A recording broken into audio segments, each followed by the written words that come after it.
Saya belum rekam. Kenapa? Apa Banyak.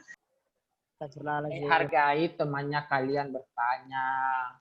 Seperti inilah akhirnya kita orang-orang Indonesia jarang untuk bertanya karena takut dibully pertanyaannya. Padahal kan ya udah tanya aja, nggak usah sama temannya ya. Ya, salah nanya Pak. Maksudnya salah nanya. Coba Mana Pak? Dicek ke Pak? bisa dicek, tolong cek, bisa juga langsung. Tapi bagusnya dicek sih supaya suaranya tidak tidak Bosin juga. Aku mau pinjam pakai buka Google langsung. Ragil ini. Loh, apa lagi aku? Kamu ngomong apa? Kok aku lagi yang disalahin? Kamu ngomong apa tadi? Ya udah bertengkar sudah kalian. Kalian bertengkar kok. Ya silahkan bertengkar. Enggak Pak. Cie. Jadi bilang Bang. Ngapain? Bertanya. Dia mau. Belum ada Pak. Belum ada ya. Coba saya. Tadi ada yang nanya Pak. Ini ada. Oh absen. Yang belum absen silahkan absen ya. Siapa tahu masih ada yang belum absen di part 1 tadi, silahkan absen lagi di sini. Kalau sudah absen, nggak usah ya. Ya Pak. Sebenarnya kan tadi ada 41, jadi sekarang ada 31, jadi 10 orangnya kabur.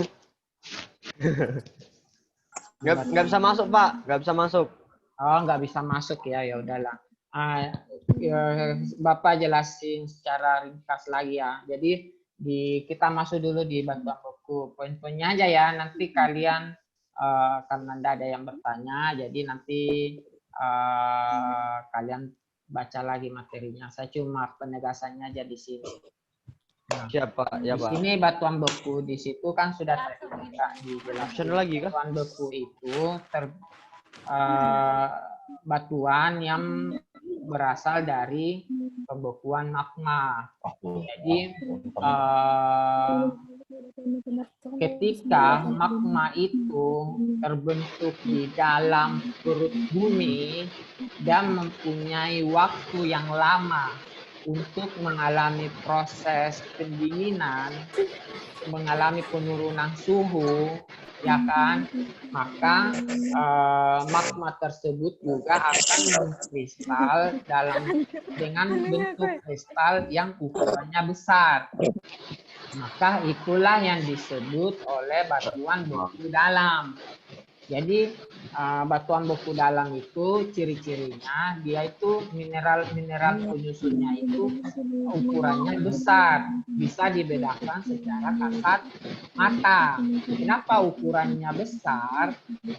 Yang nulis ini siapa? Nania lo. Kalian ya. Kenapa ukurannya besar?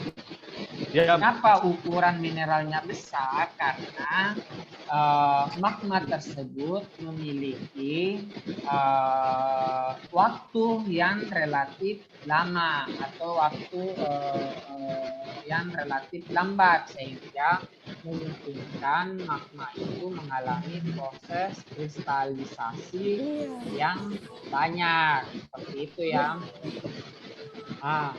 Ketika magma itu berada di antara transisi, tempatnya transisi, yaitu dia masih ada pengaruh, dia belum sampai ke permukaan, tetapi dia sudah mendapatkan pengaruh dari luar permukaan bumi, dari suhu, dari perbedaan suhu permukaan bumi. Maka itulah yang dinamakan batuan beku torok atau batuan beku gang. Jadi pencirinya itu adalah mineralnya itu sebagian berukuran besar dan sebagian yang berukuran kecil. Ya, ini suaranya siapa ini? Mengganggu sekali. magma yang dekat dengan permukaan, maka proses penurunan suhunya itu kan lebih cepat daripada magma yang atau yang berada lebih di bawah permukaan bumi. Sehingga magma yang berada di dekat permukaan bumi itu penurunan suhunya lebih cepat dibandingkan bagian magma yang berada di bawah permukaan bumi. Sehingga apa? Sehingga mineral yang terbentuk dalam satu batuan beku tersebut itu mempunyai mineral yang berukuran besar dan mineral yang berukuran kecil. Nah, itulah yang dinamakan batuan beku gang, ya, atau daik. Nah, yang terakhir adalah batuan beku luar atau batuan beku efusif. Pencirinya itu apa? Pencirinya itu mempunyai mineral yang ukurannya tidak bisa dibedakan secara kasat Mata. ya, tidak bisa dibedakan secara kasat mata. Harus dengan menggunakan bantuan mikroskop. Sebelum saya jawab, ada enggak yang mau jelaskan kenapa mineral batuan beku luar itu ukurannya tidak bisa dibedakan secara kasat mata?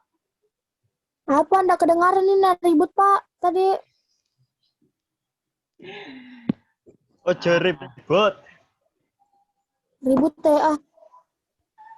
Gini ya, saya ulang ya. Jadi batuan beku itu secara umum ada 3. Ada batuan beku dalam atau intrusi, ada batuan beku gang, ada batuan beku luar, ya kan? Anu Pak, bukan yang itu Pak, yang tadi Bapak tanya. Kalian sudah catat. Kita tinggal yang tadi Bapak tanya aja ini, ya kan? Sabar. Nah, maaf. jadi batuan beku dalam itu pencirinya adalah mineralnya itu bisa dibedakan secara kasat mata atau ukurannya besar. Kenapa ukurannya besar? Karena pembukuannya, penurunan suhu pada magma tersebut itu relatif lebih lama, sehingga magma memiliki waktu yang lama untuk mengalami kristalisasi.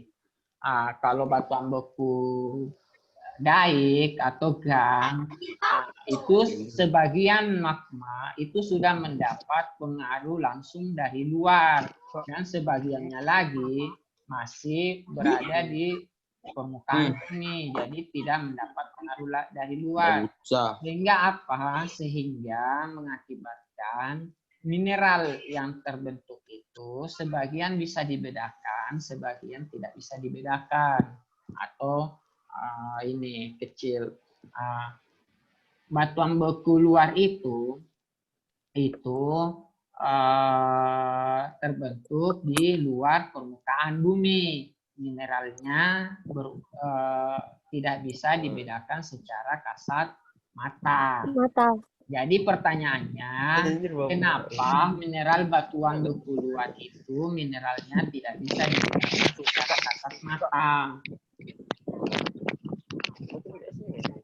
Ada yang bisa jawab? Itu gak kuat. Kresek-kresek Pak. Kresek-kresek. Dibaca juga lagi. Jadi yang jelas saja ya, yang dengar saya jelas ngomong. Saya ulang lagi pertanyaannya ya. Kenapa batuan beku luar itu mineralnya tidak bisa dibedakan secara kasat mata? Ada yang mau jawab? Karena kenapa? Bentar Pak.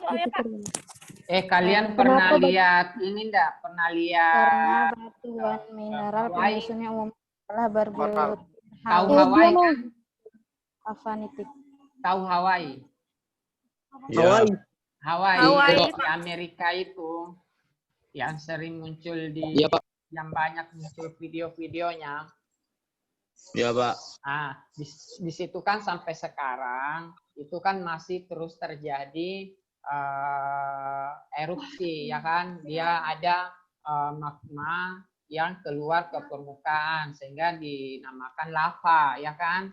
Lava itu pasti akan mengalami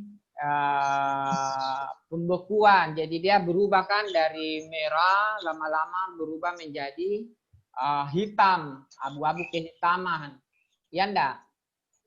Kalau kalian perhatikan itu batuannya seperti ini. Jadi dia halus sekali. Kita enggak lihat seakan-akan semuanya sama aja, ya kan? Relatif sama aja semua. Kita enggak bisa bedakan antar butiran. Saya bahasakan butiran ya. Kita tidak bisa bedakan ini butirannya kayak sama aja. Itu kenapa kira-kira seperti itu hasilnya? Ada yang mau jawab?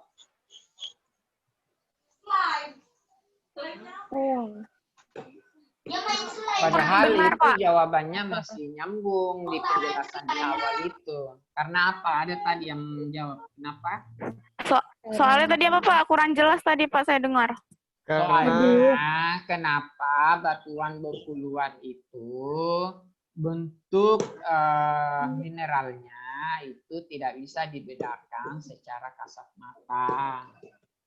Soalnya mineral penyusunnya adalah terbutir halus dengan tekstur avanitik. Iya, kenapa avanitik? Kita belum bahas di situ loh. Kalian sudah bingung. Jadi nanti Lihat dan Google Pak. Masalah tekstur dan struktur ya. Nanti ada pertemuan materi selanjutnya setelah kita bahas lebih rinci tentang mineral. Jadi aturannya ini tuh supaya kita bahas mineral, kemudian bahas batuan secara jelas. Nah, di sini kita baru mengetahui dulu batuan penyusun bumi itu. Oh, ada namanya batuan beku, ada namanya batuan sedimen, sama ada batuan metamorf. Dan cara terbentuknya seperti apa itu dulu yang penting ya. Kalian harus tahu dulu itu. Batuan beku itu apa, bagaimana terbentuknya, batuan sedimen itu apa, bagaimana terbentuknya, dan batuan metamorf itu apa, bagaimana terbentuknya. Jadi jangan dulu bahas mengenai tekstur sama struktur. Jadi apanitik itu tekstur ya.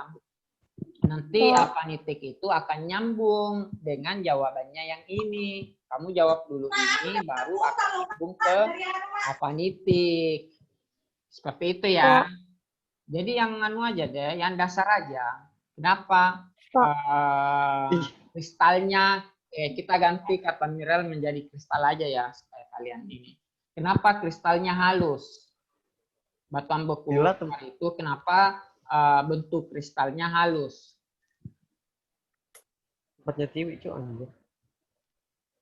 Karena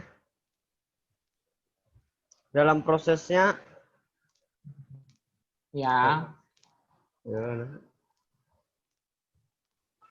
karena prosesnya tersingkat Pak, cepat.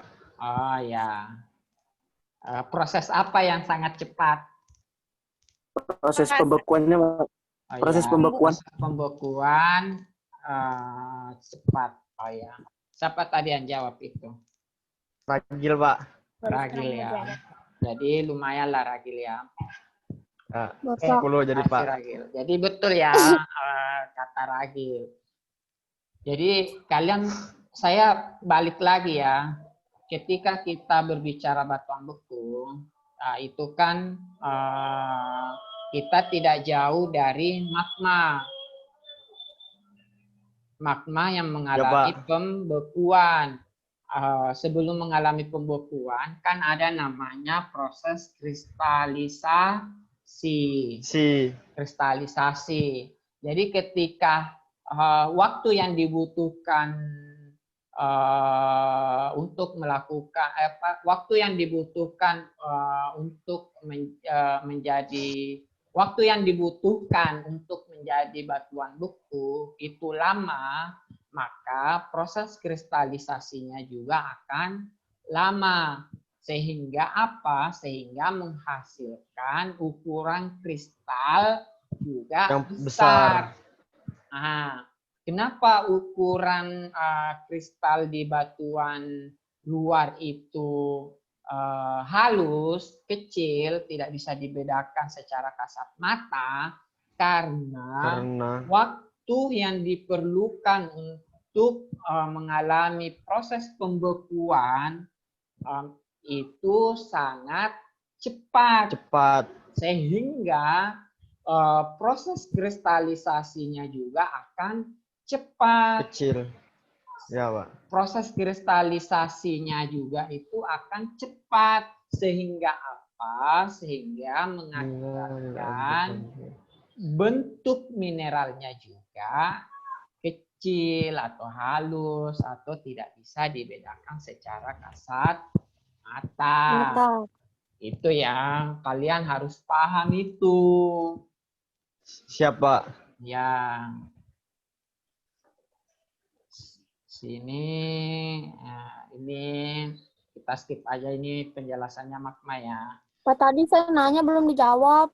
Oh, ada Nggak pertanyaan usah. Kang? Tunggu dulu Karena ya. suka meragil. Oh, Tunggu dulu, saya mana chat? Saya Pak Giska tadi nanya belum dijawab. Sorry Giska.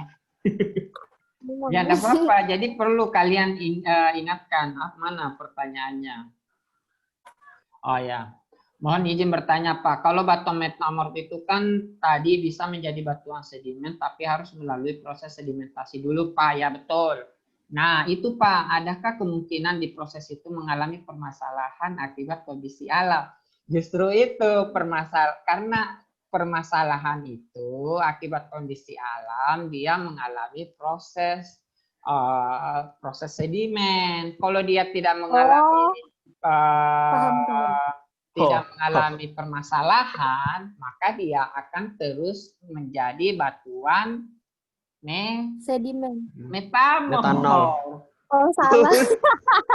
Kamu. Kalau tidak berubah, batuan itu ketika dia tidak berubah bentuk, struktur, dan tekstur, akhirnya terpaksa kita di situ. Maka namanya juga tidak berubah. Iya enggak? Ya, Contoh. Ya, Pak. Kain, baju itu kain kan. Ketika kan kita pakai baju kan, baju itu berasal dari mana? Dari kain. Ketika kain itu kita tidak ubah, ketika kita tidak ubah menjadi baju, maka namanya akan tetap menjadi kain. Benang. Nah, ketika kain itu kita ubah menjadi baju, maka kain itu berganti nama menjadi baju. Nah, ketika kain itu kita ubah menjadi taplak meja, maka namanya berubah menjadi taplak meja. Ketika kain itu kita ubah jadi kain gorden, maka namanya gorden. Tapi pertanyaannya bagus, Giska. Jadi kamu di sini berusaha untuk lebih mendetailkan lagi, menegaskan. Seperti itu ya. Saya suka, bagus ini deh. Nah, jadi ketika batuan metamorf itu tidak mengalami permasalahan akibat kondisi alam, maka dia akan tetap berubah, dia akan tetap menjadi batuan metamorf. Permasalahan kondisi alamnya ini seperti apa? Metanol itu bahan bakar. Alamnya ini karena suhu dan tekanan, ya. Karena suhu dan tekanan, maka batuan metamorf ini akan berubah menjadi cairan atau magma, ya. Tetapi apabila kondisi atau permasalahan kondisi alamnya ini karena atmosfer, jadi atmosfer itu seperti ini ya kita ya, karena suhu suhu cuaca ya, bukan suhu karena suhu yang besar sekali, tapi maksudnya karena cuaca dapat hujan kehujanan, panas kepanasan, ya kan? Kemudian tertiup angin, akhirnya dia mengalami pelapukan, maka dan seterusnya mengalami proses-proses sedimentasi, maka dia akan berubah nama menjadi batuan sedimen. Ya, seperti itu ya jawabannya ya, Egiska. Jadi tergantung Iya, Pak.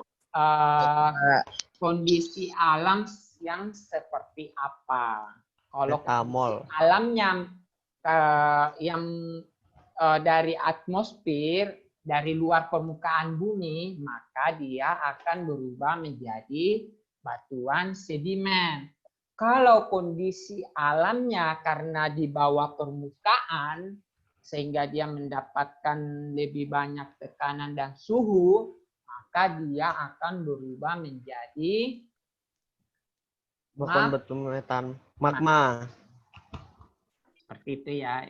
Bagus ini pertanyaannya Giska. Jadi Giska ini berusaha untuk lebih meyakinkan lagi, menegaskan lagi pemahamannya.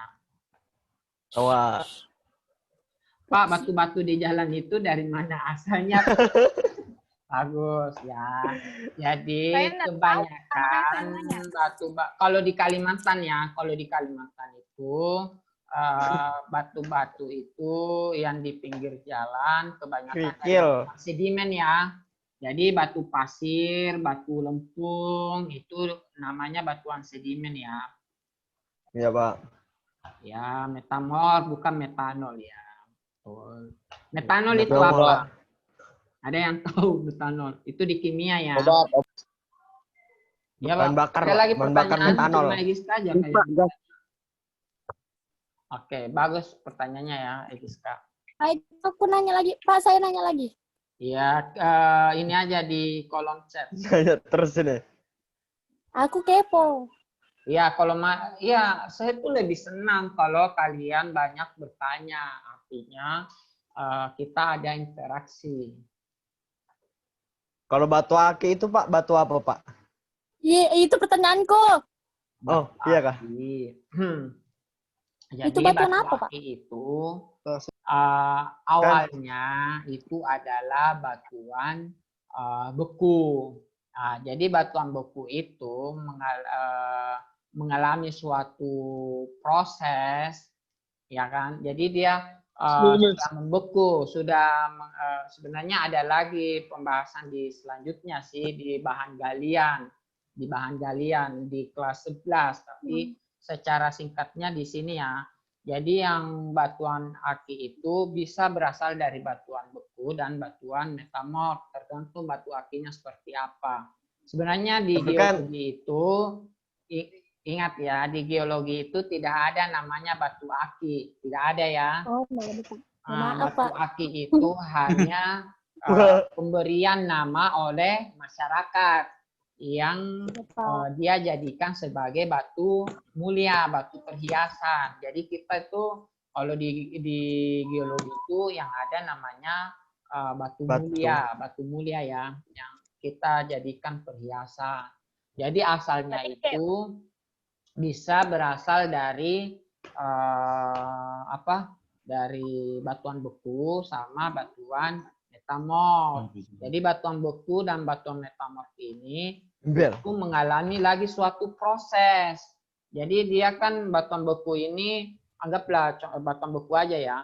Jadi batuan beku ini mengalami suatu proses, ternyata magma, dia akan mengalami retak. Jadi mengakibatkan ada celah masuk. Nah, dari celah inilah di situ keluar magma.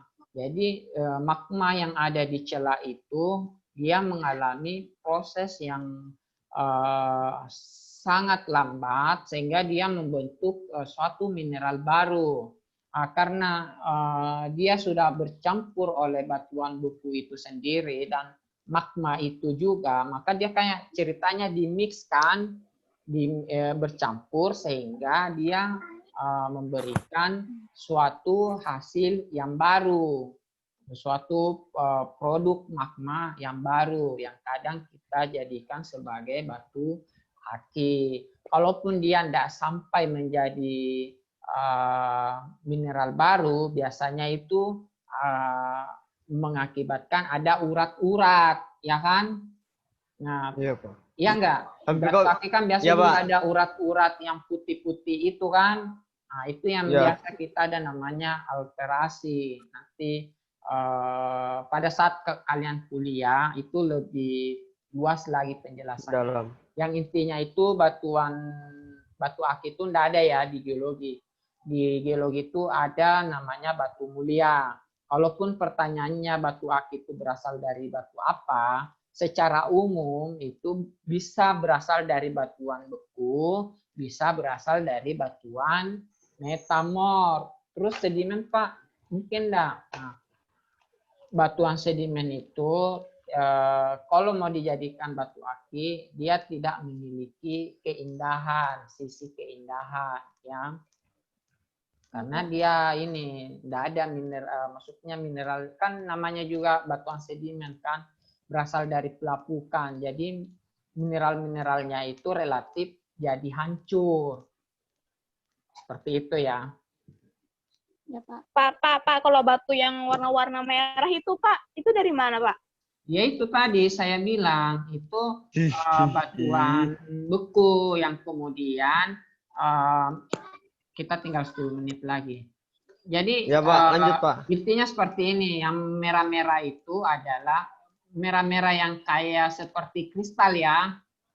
Ya, Pak. Nah, itu adalah berasal dari magma. Jadi dari magma.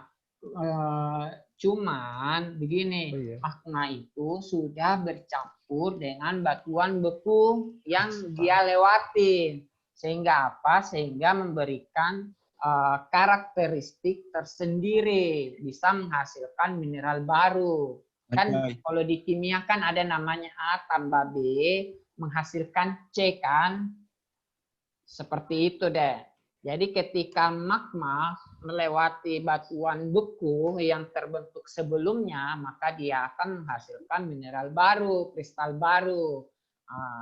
Makanya muncullah banyak jenis mineral. Mineral itu bisa dijadikan sebagai batu mulia, bisa juga ada juga yang golongan natif atau logam. Kalian belajar kimia enggak?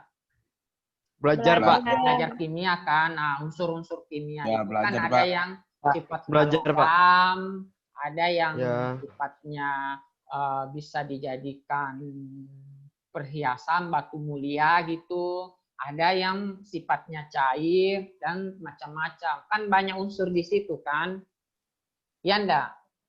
Banyak. Itu kimia, Ya, Pak. Iya, unsur kimia. Jadi unsur kimia itu masih Aku mau berkaitan bilang fisika.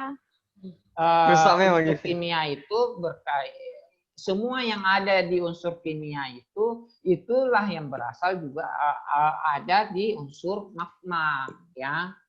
Tergantung magma itu menghasilkan apa, dia bereaksi dengan jenis batuan apa, batuan yang sebelumnya, seperti itu ya. Jadi Ya, Pak. yang warna-warni itu ya berasal dari salah satu hasil kristalisasi dari magma. Seperti itu ya. Jangankan itu, emas, tembaga, perak, nah itu awalnya Berlian, Pak. itu berasal Berlian. dari magma. Awalnya kemudian mengalami suatu proses lagi sehingga magma itu Berlian, Pak. mengalami reaksi menghasilkan Iya, berlian, Bro. mineral Ini bukannya- baru, unsur kimia baru, seperti itu ya. Mudah-mudahan ini bisa menjawab ya. Ada lagi? Berlian, Pak. Kalau berlian itu termasuk batu atau tidak? Memang lo ini nih, siapa sih itu? Begini. Sabar. Sebenarnya nanti dibahas lebih materi selanjutnya ya, tapi tidak apa-apa saya sebagai pengantar di sini. ketika kita maksudnya satu unsur berlian itu namanya mineral ya, mineral. Ketika hanya begini, sebenarnya tidak ada berlian ya. Sebenarnya tidak ada namanya berlian ya. Ini perlu saya juga dulu luruskan. Berlian itu hanya istilah di industri perhiasan ya. Jadi yang ada itu adalah intan. Intan ya. Jadi intan itu satu nama mineral itu namanya intan. Ketika intan ini terkumpul menjadi satu kesatuan, lebih dari satu intan, unsur intan, maka dia akan menjadi namanya batuan. Tetapi ketika intan ini berdiri sendiri, maka namanya mineral. Intan ini unsurnya adalah karbon. Ya, karbon C. Kemudian tunggu dulu. Jadi unsur intan ini, unsur karbon ini sebenarnya itu unsur karbon yang mendapat pengaruh suhu dan tekanan yang sangat-sangat tinggi. Salah satunya bisa juga pengaruh dari magma. Jadi magma ini membeku melewati suatu batuan di mana batuan itu terperangkap suatu unsur karbon sehingga unsur karbon ini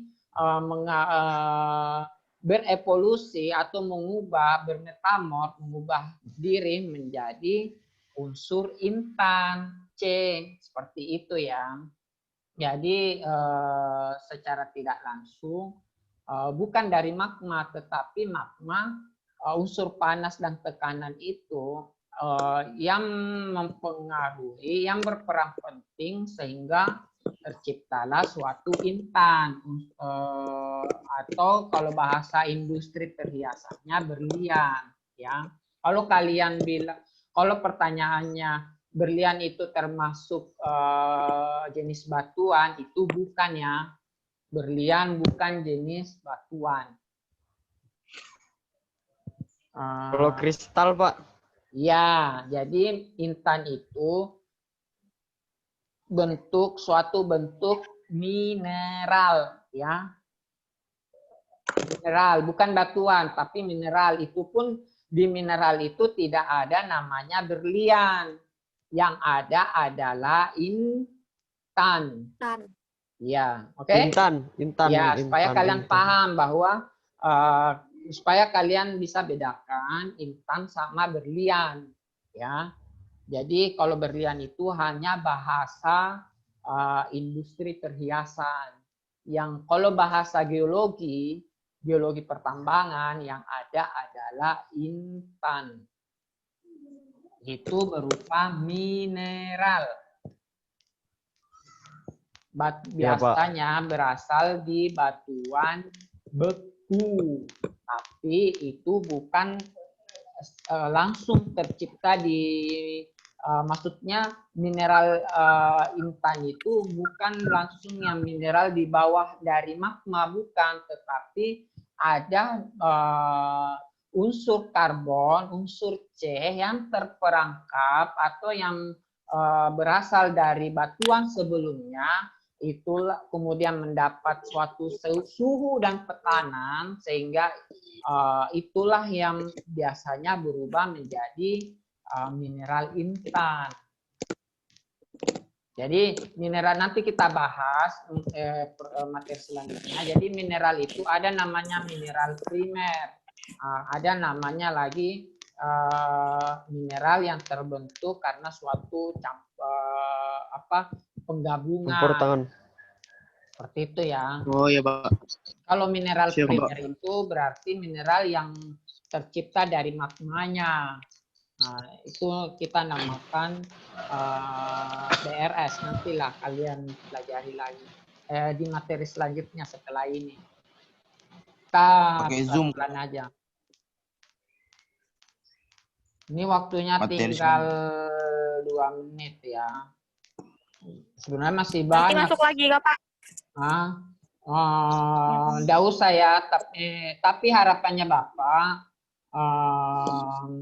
usahakan kalian belajar mandiri ya. Iya, Pak. Belajar mandiri, cari lagi sumber-sumber lain, pelajari lagi. Karena kalau semuanya dibahas di sini, kita nggak memungkinkan ya. Jadi sebelum mati, saya mau yang belum aktif videonya, minta tolong diaktifin. Saya mau screenshot. Minggu depan Zoom lagi kak Pak. Minggu depan kita ujian ya. Masya Allah. Kita ulangan harian, tetapi ulangan hariannya ini dihitung sebagai UTS. Jadi nilai materi ini itu sebagai UTS ya. Jadi kalian betul-betul harus belajar ya, karena ini saya anggap sebagai nilai UTS. Ya, Pak. Ya, saya karena tinggal 1 menit saya screenshot ya. 1, 2, 3. Ganteng sekali. Tawa. Apa sih? Aduh, belum saya paste lagi. Ganjai. Kalau mati berarti kita sudah ya. Ya, Pak. 1 menit lagi, Pak. Iya, Melonnya. kurang dari 1 menit. 1 menit lagi, Ya. Pak. Sebelum